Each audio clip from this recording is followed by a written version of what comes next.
चलिए अब हम चलते हैं अनगिनत विविधताओं से भरे हैरत अंगेज महाकाश में। देखते हैं असंख्य रंगों से भरपूर दृश्य जो वास्तव में पूरे महाकाश का एक छोटा सा हिस्सा भर है। जीवन की संभावनाओं से भरे हमारे ब्रह्मांड की कहानी, द कॉस्मिक कोलिशन।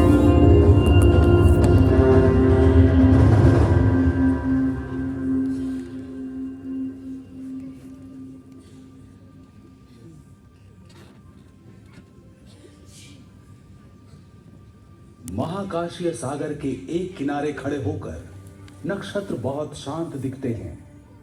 लगता है ब्रह्मांड में सब कुछ अनुशासित है। जब रात के अंधेरे में अचानक ही कुछ नया दिखता है तो हमें हैरत होती है। आसमान में धूमकेतु के आने से हमारे पूर्वज हमेशा आतंकित होते थे। सन 1631 में जब विसुवियस पर्वत का शिखर ध्वस्त हुआ तो उसके जलते लावा से इटली के 2 शहर बर्बाद हो गए। उस समय एक धूमकेतु दिखा और इस अजनबी घुसपैठिए को ही इस विनाश और विस्फोट का दोषी माना गया। 1665 ईस्वी में लंदन के लोगों ने प्लेग में हुई मौतों के लिए भी एक धूमकेतु को ही जिम्मेदार माना था। पहले लोग सोचते थे कि ऐसे धूमकेतु अशुभ होते हैं, किसी अनहोनी को जन्म देने वाले। आज हम जानते हैं कि धूमकेतु शुरू में सूर्य की परिक्रमा करने वाली बर्फीली चट्टानों के टुकड़े होते हैं, हमारे सौर मंडल के ग्रहों से काफी दूर। अगर इनमें से कोई सूर्य की गर्मी के नजदीक वाले परिक्रमा पथ में खींचा आता है तो बर्फीली सतह ठोस से गैस बन जाती है। पीछे छोड़ते हैं चट्टान और धूल से भरी मीलों लंबी पूंछ। लेकिन धूमकेतु की पूंछ के चट्टानी टुकड़े जो उल्का पिंड कहलाते हैं, धरती के वातावरण से टकराएंगे। टकराते ही ये जल उठेंगे, ज्वलंत उल्काओं का स्रोत फूटेगा।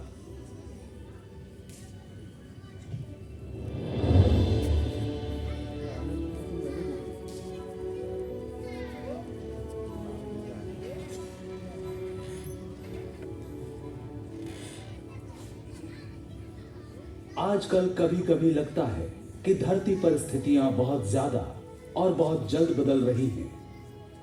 बात सिर्फ धरती की नहीं, ब्रह्मांड में परिवर्तन ही शाश्वत है।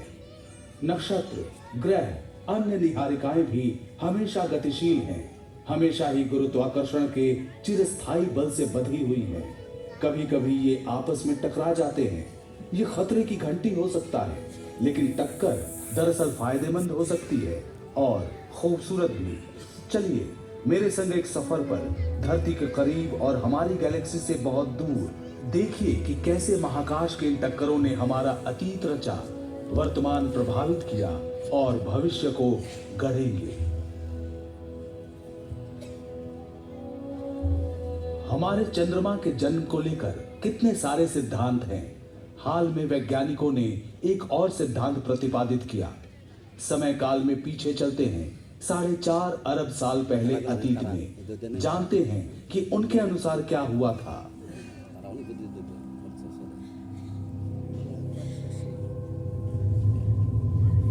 हम जिस पृथ्वी को देख रहे हैं वो युवा है, अभी भी गठन की प्रक्रिया में है, जहां जीवन अभी तक नहीं पनपा। शुरुआती समय में हमारे सौर मंडल में ग्रहों जैसे विशाल चट्टानी टुकड़े झुंड में घूमा करते थे। कुछ का परिक्रमा पथ था जो उन्हें पृथ्वी के नजदीक लाया। ये थोड़ा ज्यादा करीब आ गया।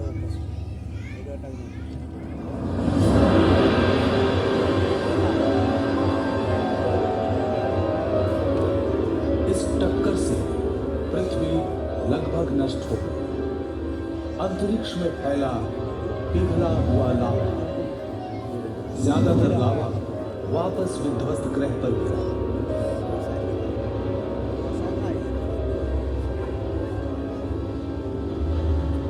बाकी रह गया परिक्रमा पथ में। गुरुत्वाकर्षण के कारण बाहरी महाकाश में नहीं जा पाया।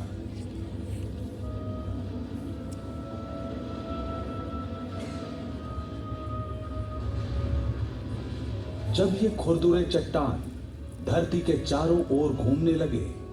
गुरुत्वाकर्षण ने इन्हें एक साथ किया।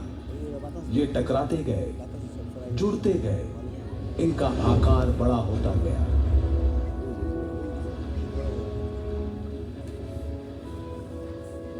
कुछ ही सप्ताहों में ये टुकड़े जुड़कर विशाल और विशाल हो गए।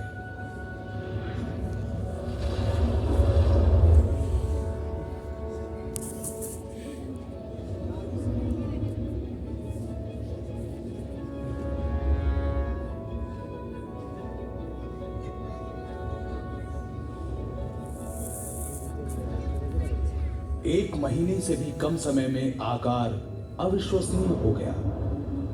चांद का जन्म हुआ। बिल्कुल सही, सिर्फ एक महीने में बना था हमारा चांद। ये है आज का चंद्रमा। सोचकर अचरज होता है कि एक भयानक टक्कर के कारण आज रात का आसमान चांदनी बिखेरता है, लेकिन ये सच है। कारण हजारों थे, अलग अलग, लेकिन इन टक्करों से ही धरती पर जीवन पनप सका। आघात ने धरती की धुरी को झुका दिया, जिससे ऋतु परिवर्तन हुए। चंद्रमा के गुरुत्वाकर्षण के कारण ज्वार भाटा बना। तब से लेकर आज तक हमारे सौर मंडल में ठहराव आया है। अब दूसरे ग्रह से पृथ्वी के टकराने का डर नहीं है, लेकिन दूसरे टक्कर हमें रोज प्रभावित करते हैं। कुछ खास टक्करों में शामिल है हमारा सूर्य भी। फिक्र न करें, इतनी जल्दी धरती जाकर सूरज से टकराने वाली नहीं है। हमारा परिक्रमा पथ नियंत्रित है और अरबों सालों तक ऐसा ही रहना चाहिए। लेकिन धरती पर हर जीवन निर्भर है सूर्य में होने वाली टक्करों पर।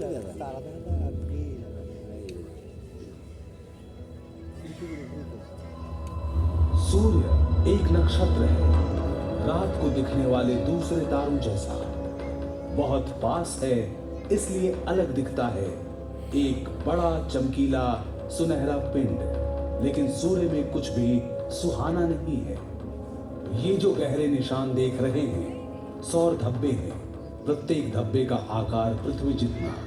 सौर धब्बे का रंग गहरा दिखता है क्योंकि सूरज पर यह सबसे ठंडे स्थान है। तापमान 4400 डिग्री सेंटीग्रेड। बाकी का सूर्य तो और भी गर्म है। दूसरे नक्षत्रों की तरह सूर्य की ऊर्जा भी सूक्ष्म कणों यानी प्रोटॉन के टकराव से निकलती है। हर सेकंड सूर्य में असंख्य प्रोटॉन टकराते और बुझते रहते हैं, जिससे असीमित परिमाण में ऊर्जा निकलती है। अधिकतर ऊर्जा सूर्य को प्रकाशवान बनाती है। इनमें से कुछ के कारण सूर्य की सतह पर चार्ज कणों की निरंतर धारा बहती है, जिसे सौर पवन कहते हैं, और जो करोड़ों मील प्रति घंटे की रफ्तार से सौर मंडल में निकलती है। या कम अंतराल और तीव्र गति वाली सौर आंधी जो कणों को महाकाश में उड़ा देती है। अभी हम नासा के उपग्रह द्वारा खींची गई सौर आंधी की सच्ची तस्वीरें देख रहे हैं। उसे स्थिर देखा। सौर आंधी का बादल उपग्रह से टकराया और चित्र लेने वाले उपकरण पर छा गया।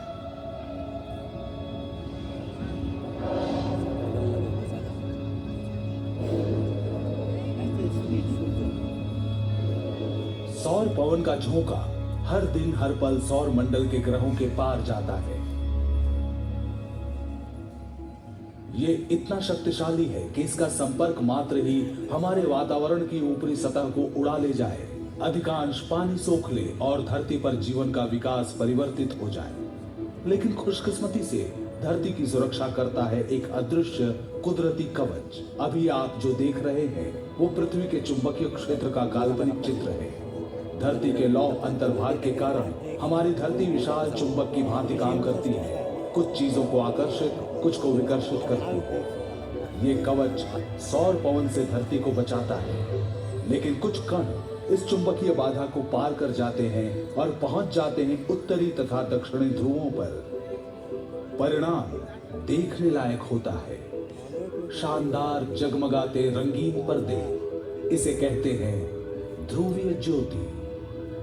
सौर पवन और सौर आंधी से निकले आवेशित कण जब धरती के ऊपरी वातावरण से टकराते हैं, तब वातावरण में मौजूद गैस आलोकित हो उठते हैं। ये है इंटरनेशनल स्पेस स्टेशन, जो 400 किलोमीटर की ऊंचाई से धरती की निचली कक्षा में परिक्रमा करता है। महाकाश में जाकर ध्रुवीय ज्योति को देखने वाले कम ही हैं।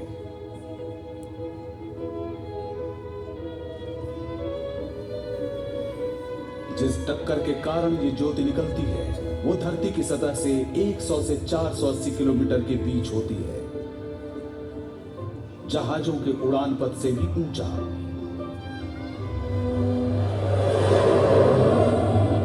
और होता है हमारी धरती का सबसे अनोखा प्रकाश उत्सव।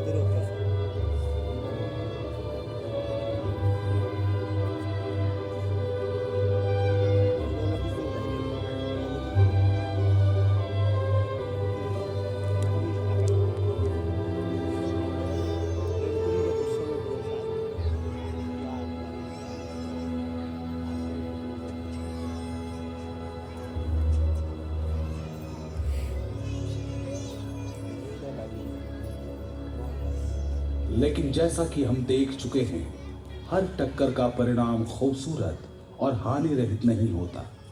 उनमें से एक के कारण अविस्मरणीय घटना हुई और धरती पर जीवन का क्रम बदल गया। इसकी शुरुआत हुई वहां जहां एस्टेरॉयड सूर्य की परिक्रमा करते हैं।